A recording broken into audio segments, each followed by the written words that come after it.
Hi everyone, welcome to my channel. তো Facebook বলো, YouTube বলো, একটা বিশেষ ভিডিও ভাইরাল হয়েছে। তো একটা মেয়ে খুব কান্নাকাটি করছে।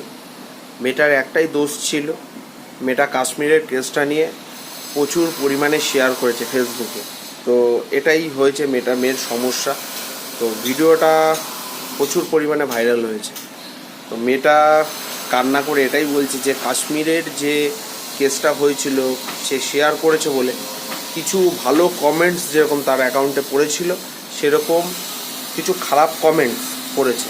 তার মধ্যে দুটো ছেলে, একজন সম্ভবত মোহামেডান, আর একজন কি দুষ্টু মায়ের কি মায়ের কি ভালো ছেলে বলে আর একটা, মানে তার এটা তো ফেক অ্যাকাউন্ট। তো তারা তাকে থ্রেট করেছে, রেপের হুমকি দিয়েছে। এই সমাজে কি তাহলে আমাদের নিজস্ব কোনো ব্যক্তিগত স্বাধীনতা নেই? তার একটা মেয়ে বলে তাকে রেপের হুমকি দেওয়া হচ্ছে, আর ছেলে হচ্ছে মার্ডার করে দেবো। তো এইসব তো হচ্ছে। তো মেয়েদের তো হচ্ছে আমাদের নিজেদের সমাজের নিয়মকানুন। তো চেঞ্জ করার জন্য আমাদের নিজেদেরই চেঞ্জ করতে হবে, নিজেদেরই পদক্ষেপ নিতে হবে। তো আর যারা এরকম করছেন তাদের একটা কথাই বলি, এখনও সামলে যান, সময় আছে। পরবর্তীকালে আরও অসুবিধা হতে পারে। তো নিজেদের একটুখানি কেয়ারফুলি ভালোভাবে সচেতন থাকুন, ঠিক আছে?